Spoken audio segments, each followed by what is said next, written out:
Alors, imaginez un peu. Et si on pouvait réinventer la politique de A à Z, un peu comme on bricole un meuble dans son garage?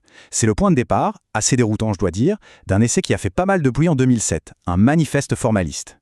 Alors accrochez-vous bien, parce que ce texte propose ni plus ni moins de tout faire sauter, de dynamiter notre vision du gouvernement.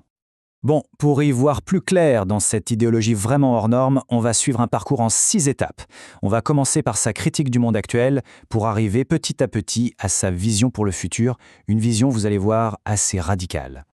Ok, alors tout commence par une idée, franchement surprenante. Comment est-ce qu'on crée une idéologie au XXIe siècle? Eh bien, l'auteur nous donne un élément de réponse, il nous invite dans son garage. Voilà, le manifeste s'ouvre là-dessus, sur cette analogie qui est complètement désarmante. L'idée, c'est de présenter la création d'une idéologie comme un simple projet de bricolage. Et en faisant ça, l'auteur démystifie complètement la politique. Le message, il est super clair, les systèmes qu'on a aujourd'hui ne sont pas sacrés. On a le droit de vouloir en construire un qui fonctionne mieux. Mais bon, avant de se lancer tête baissée, n'importe quel bricoleur regarde d'abord ce qu'il a sous la main, non? L'auteur fait pareil. Il compare les idéologies qui existent déjà à de vieilles recettes de lasagne ou à du pourbon bien vieilli. C'est sympa, ça a du caractère, d'accord. Mais la vraie question c'est, est-ce que c'est encore adapté? Est-ce que c'est encore ça, la solution à nos problèmes d'aujourd'hui? Du coup, l'auteur passe au crible les 4 grands courants politiques de notre époque. Et petit spoiler, comme on va le voir, il n'y en a pas un seul qui trouve grâce à ses yeux.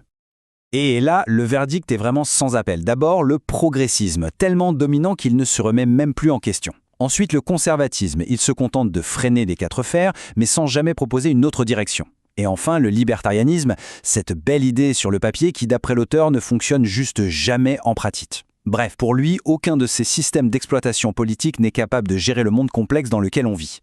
Mais alors, la critique, la plus violente, la plus cinglante, elle est réservée à la modération. L'auteur la qualifie carrément d'absence de pensée. Pourquoi un mot aussi fort? Eh bien pour lui, c'est simple. Une personne modérée ne défend pas vraiment une idée. Elle se contente de chercher le point central entre 2 extrêmes, un point central qui, lui, bouge tout le temps. Au final, c'est une posture, ce n'est pas une conviction profonde. Bon. Si toutes les idéologies actuelles sont à jeter, par où est-ce qu'on commence? L'auteur a une proposition. On oublie tout, et on se concentre sur un seul et unique problème. Le problème fondamental. Le défi d'ingénierie ultime pour n'importe quelle société. Et pour ça, il pose une question qui a l'air toute simple, mais qui est absolument centrale. Au fond, à quoi ça sert un gouvernement? Si on oublie les grands mots, les grands idéaux, à la base, quelle est sa fonction? Et là, la réponse du manifeste est radicale. La mission numéro 1, la seule et unique mission d'un gouvernement, c'est d'éliminer la violence organisée. Point. Et attention, ce n'est pas vu comme un problème moral, une lutte entre le bien et le mal. Non, c'est un problème purement technique. Un bug dans le système, un bug qu'il faut juste corriger. Tout le reste, absolument tout le reste, est secondaire. Alors, comment on résout ce problème technique? Eh bien, l'auteur propose une équation toute simple. La violence, ce n'est pas juste le résultat d'un conflit. C'est un conflit plus un ingrédient essentiel, l'incertitude. L'idée de base, c'est que les gens ne se battent que s'ils pensent avoir une chance, même infime, de gagner. La conclusion logique, elle découle de ça. Si on arrive à éliminer l'incertitude, alors on élimine la violence. C'est mécanique. Si l'issue d'un combat est connue d'avance, si un camp sait qu'il va perdre, alors se battre devient complètement irrationnel. C'est juste un gaspillage de ressources. Le but, ce n'est donc pas de rendre les gens bons, mais de rendre la violence stupide. Très bien, mais comment on fait concrètement pour construire un système qui élimine cette fameuse incertitude? C'est là qu'intervient la grande solution du manifeste. Ça s'appelle le formalisme.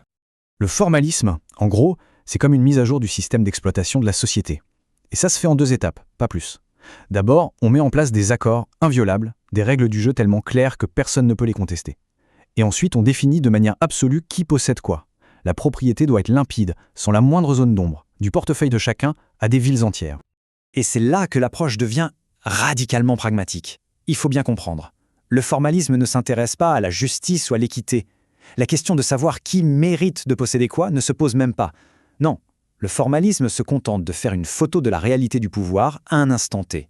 Et cette photo, on la grave dans le marbre avec un joli petit certificat, et hop, le débat est clos. Cette logique, si on la pousse, nous amène tout droit à l'analogie la plus provocatrice de tout le manifeste. Et si on arrêtait de voir le gouvernement comme une sorte d'entité sacrée, mystique, et si on le voyait simplement comme une vieille entreprise? Pour l'auteur, tout ce prestige, ce côté un peu mystique de l'État-nation, ça ne fait que masquer une chose, son inefficacité. En le ramenant à ce qu'il est vraiment, c'est-à-dire une structure, une organisation qui gère des biens et des personnes, il va jusqu'à dire des serves d'entreprise, eh bien là, on peut enfin se poser les vraies questions. Est-ce que cette boîte est bien gérée? Est-ce qu'elle est rentable? Cette citation, elle résume parfaitement la critique. L'État moderne est vu comme un géant endormi sur un tas d'or. Une sorte de multinationale immense avec des actifs de folie, mais qui a complètement oublié pourquoi elle existe. Elle avance par pure inertie, sans but, sans vision, sans leadership. La solution proposée, du coup, c'est un genre de rachat hostile. L'idée, ce serait de distribuer des actions de l'entreprise, par exemple USA Inc., à ceux qui ont le pouvoir réel dans la société. Qui ça? Les universités, les grands médias, les institutions financières. En gros, on aligne la propriété sur le papier avec le pouvoir réel. Comme ça, on met fin à l'hypocrisie et, en théorie, on obtient une structure de décision enfin claire et efficace. Et si on pousse cette logique d'efficacité jusqu'à son terme, eh bien, on arrive à la conclusion la plus explosive du manifeste. Une remise en cause totale de notre système politique actuel.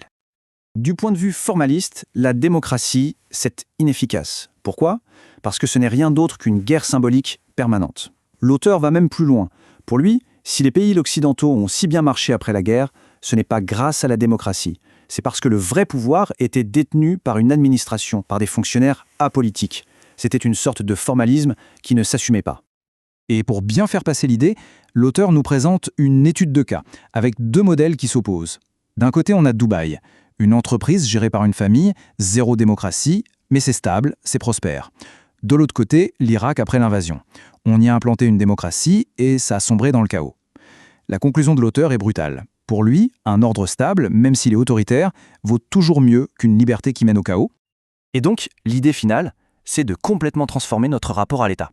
On ne serait plus des citoyens qui participent à une grande aventure collective, non, on deviendrait des clients qui attendent un service efficace en retour. Le gouvernement n'est plus une figure parentale, c'est un simple prestataire de services. Le manifeste nous laisse donc sur cette question vertigineuse. Si l'État n'est qu'une entreprise, alors qu'est-ce qu'un bon service client? C'est la sécurité? La prospérité? Le bonheur? Au final, ce texte nous force à nous poser une question fondamentale. Est-ce qu'on veut un gouvernement qui nous inspire ou un gouvernement qui, tout simplement, fonctionne? Et cette question-là, elle, reste plus ouverte que jamais.